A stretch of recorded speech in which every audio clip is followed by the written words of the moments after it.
The crime I'm about to tell you about is so absurdly bizarre that once all the details came to light, it instantly became a national sensation. The investigation took such unexpected turns that they might have seemed unbelievable even to the most seasoned detective novelist. And yet, initially, it looked like just another ordinary incident. It all started in the small town of Port Orchard.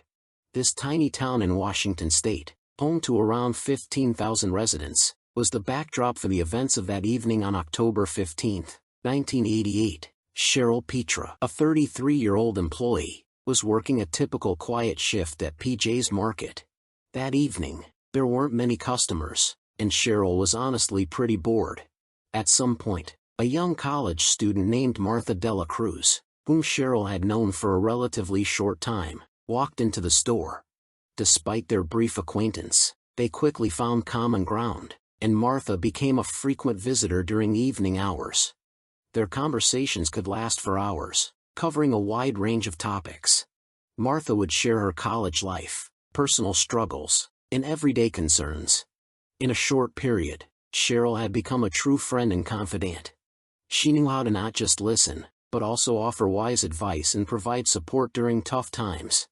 This special communication skill was characteristic of Cheryl. She radiated kindness, was exceptionally empathetic, and had a wonderful sense of humor. People always left their interactions with her feeling uplifted. That evening, Martha shared some news about finding a new apartment with her boyfriend. Moving to a different neighborhood meant their evening meetups with Cheryl would become less frequent. Martha also talked about their financial struggles. They were critically short on money for even the most basic necessities like dishes, furniture, and other household items. Upon hearing this, Cheryl first warmly congratulated Martha on the upcoming move.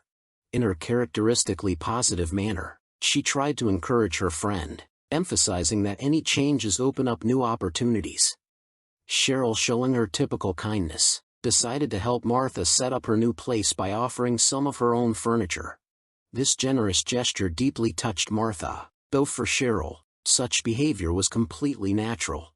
Despite her own life challenges, she was a single mom raising a 9-year-old daughter and a 2-year-old son, working 2 jobs and living in a modest house on the edge of the forest because she couldn't afford anything more. Surprisingly, it's often people with modest means, like Cheryl, who show the greatest generosity towards others. The women agreed to transfer the furniture the next day and said goodbye, as new customers had entered the store. Cheryl continued working until closing at 11 p.m. After her shift, she completed her usual routine, checking the cash register, inspecting the premises, and locking up the store. She got into her worn silver sedan and headed home, knowing she'd return to work by 7 a.m. the next morning as usual. Meanwhile, in another part of town, her ex-husband, Roland Pitre, was in a state of particular excitement. He had prepared a special surprise for Cheryl, which he believed would help restore their relationship. Roland was determined to show Cheryl how much he had recognized his past mistakes, how deeply he needed her, and how important it was for them to be together. He thought about the joy their reunion would bring to their daughter, who was spending that weekend with him. Watching how deeply the child was struggling with her parents' divorce, Roland became even more resolute about making things right. Their relationship history was incredibly complicated, and Roland fully understood that he was the primary reason for their separation. They'd met 12 years earlier when he was a sergeant in the Marine Corps. Roland made an unforgettable impression on women, tall, attractive, with natural charm.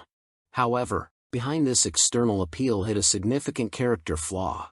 He never remained faithful to his partners, constantly finding ridiculous excuses for his unfaithfulness. Cheryl, who struggled with low self-esteem and uncertainty about her attractiveness in her younger years, was completely charmed by the attention of such an impressive man.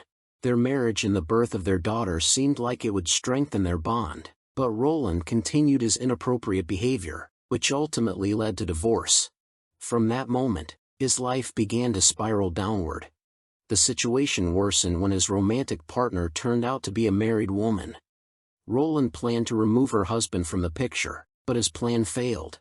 Law enforcement uncovered his intentions, and he ended up behind bars for 6 years. During this difficult period, Everyone turned their back on him, yet Cheryl continued to maintain contact. It was in prison that he realized Cheryl was the most valuable person in his life. Recognizing his mistake, he began regularly writing her letters full of remorse and desire to rebuild their relationship. Cheryl responded with mutual feelings, admitting her lingering emotions. After his release, they reunited in marriage and had a second child, a boy. Their period of happy family life was short-lived.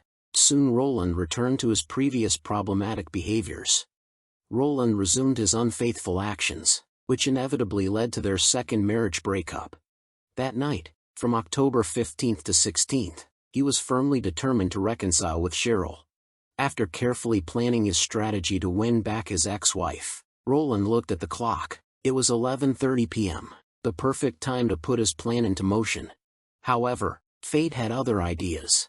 Just as he was about to leave the house, he was suddenly overcome by a severe health issue. He barely managed to sit on the couch before losing consciousness. Roland had serious blood pressure problems, and during moments of intense stress, he would experience these episodes, dizzy spells that sometimes resulted in fainting, just like that evening. He regained consciousness only in the morning. Meanwhile, Martha, to whom Cheryl had promised to give some furniture, arrived at PJ's Market with other regular customers and was puzzled to find the store closed.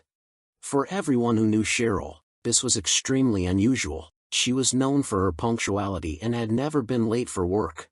Customers tried to find a logical explanation. Perhaps there were urgent family circumstances, or she was sick, or her car had broken down. Moreover, Cheryl hadn't come to pick up her children after the weekend they'd spent with their father. Roland, unaware that she hadn't shown up for work, assumed she was simply running late. When there was no word from her by 7 in the evening, he decided to call her himself. As expected, no one answered the call. The next few hours passed in futile waiting for a return call. Roland's worry grew with each passing minute. Where was she? What could have happened?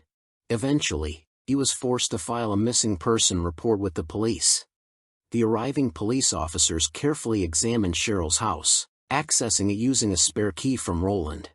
During their investigation, they listened to the answering machine, where among numerous concerned messages from loved ones, one particularly stood out. It mentioned a handbag belonging to Cheryl found at Union Lake, with an unknown person wanting to return it to its owner. Union Lake, located about an hour's drive from Cheryl's home, seemed like an odd place to find her belongings. Considering that her entire life was centered in Port Orchard, her work, children, and social connections, the appearance of her handbag in such a distant location raised numerous questions. Nevertheless, this discovery became a crucial element in the investigation. Investigators immediately headed to Union Lake, though searching the area proved challenging. The lakeside neighborhood was densely populated, with numerous parked vehicles, making it difficult to spot Cheryl's modest sedan. However, the police's persistence paid off. On October 19th, 3 days after her disappearance, her car was found in one of the parking lots. Despite the unsettling nature of the discovery, there remained hope for a positive outcome in the search. There was still hope that Cheryl could be found. And the woman was indeed found. If you enjoyed this video, please support my channel by subscribing and hit the bell icon to never miss my next video. After breaking open the car trunk, the police found Cheryl. She was deceased, and before her death, she had clearly been severely beaten. Naturally, Roland became the first suspect, considering both his status as her ex-husband and his criminal history involving a previous attack. However, his alibi proved ironclad. Numerous witnesses confirmed his presence in Port Orchard, far from the crime scene. His daughter's testimony was particularly crucial. Despite her young age, investigators found her account credible. Roland demonstrated complete willingness to cooperate, voluntarily providing access to his home for searching even without an official warrant. No evidence linking him to the crime was discovered. Nevertheless, he shared important information with police. Recently, Cheryl had complained about feeling like she was being watched. Investigating this theory through interviews with the victim's social circle yielded no results. Nobody could confirm Roland's claims about potential stalking. The investigation reached a standstill, and only a year later did a new lead emerge. A journalist contacted the police, reporting a call from an unidentified young man who had confessed to Cheryl's death. The caller didn't identify himself, merely made the confession and hung up. It seemed the caller needed to unburden himself through this admission. Investigators suggested the journalist publish an article about the call, hoping it might provoke the perpetrator into making another contact or reveal additional evidence. Following the article's publication, a former employee from the car dealership where Cheryl had worked part-time reached out to the police. He shared information about a young colleague who had romantic feelings for Cheryl. His colleagues universally agreed that Albie Bradwire was known for unstable behavior that made people uncomfortable. During the period when Cheryl helped him draft a resume, he developed unrequited feelings for her. The investigation revealed that Albie quit the car dealership 2 days before Cheryl's disappearance. Notably, witnesses observed fresh cuts on his hand on the day her body was found. The investigation also uncovered intriguing geographical coincidences. Albie's father lived near PJ's Market where Cheryl worked, and his mother resided in the Union Lake area where her vehicle was later discovered with her body. These facts lent credibility to Rowland's earlier statement about someone watching Cheryl before her disappearance. Albie Bradwire was the primary suspect. During questioning, the suspect remained distant and reluctant to engage with law enforcement. His behavior raised numerous red flags. After extensive persuasion, Albie finally agreed to provide a statement. Regarding the cuts, he claimed they occurred during a fishing trip, which his companions corroborated. Despite multiple circumstantial evidence and suspicious connections to Cheryl, investigators couldn't find direct proof of his involvement. Consequently, authorities were forced to release the suspect, and the case was archived for years. The situation changed in 2002, 14 years after the tragedy. An incarcerated individual proposed a deal. In exchange for prison privileges, he was willing to reveal Cheryl Pitre's killer. According to his information, the crime was committed by Frederick McKee. By that time, Frederick was already serving time for drug-related offenses. It remains a mystery how another inmate learned of Frederick's involvement in Cheryl's death, though it's known they shared a cell for a while, and it's likely Frederick inadvertently revealed something himself. Ultimately, investigators obtained Frederick McKee's DNA sample and compared it with DNA found on the adhesive tape used to bind Cheryl's hands. The analysis showed a complete match. Frederick McKee was indeed Cheryl Pitre's killer, committing the crime 14 years earlier. However, when investigators began a deeper investigation, they quickly discovered that this horrific crime was merely the tip of the iceberg in this complicated story. The truth about what happened to Cheryl Pitre was so shocking and senseless that it instantly became the top news story nationwide. Let me first tell you what happened to Cheryl, and then explain the absurd reasons behind this tragedy. Late on the evening of October 15, 1988, the day of Cheryl's disappearance, Frederick McKee laid a trap for her. He broke into her home and waited for her return from work, hiding inside. When Cheryl entered the house, he attacked. He struck her several hard blows to the head, restrained her, and placed her in the trunk of her own car. Cheryl desperately resisted, so the attacker was forced to use considerable force to subdue her. Afterward, he drove Cheryl, locked in her car's trunk, to Union Lake, left the vehicle in a parking lot, and discarded her handbag in the lake. However, this terrible night was supposed to end quite differently. Here's what was originally planned. At the exact moment Cheryl was preparing to return home, her ex-husband Rowland was on the other side of town, nervously glancing at his watch. He had a plan to get Cheryl back, to make them be together again. This plan involved saving Cheryl from an attack that he, Rowland, had arranged himself. For this purpose, he hired his friend, Frederick McKee. He gave him the keys to Cheryl's house so that McKee could wait for the woman there. According to the plan, McKee was supposed to simulate an attack, with Rowland arriving just in time to rescue his ex-wife. Rowland genuinely believed this heroic act would reignite Cheryl's feelings for him. However, fate intervened. At the crucial moment when Rowland was about to head out for the rescue, he suffered a severe stress-induced health crisis, losing consciousness and waking up only the next morning. McKee, following the original plan, carried out the attack on Cheryl. He waited long hours for Roland near the victim's house.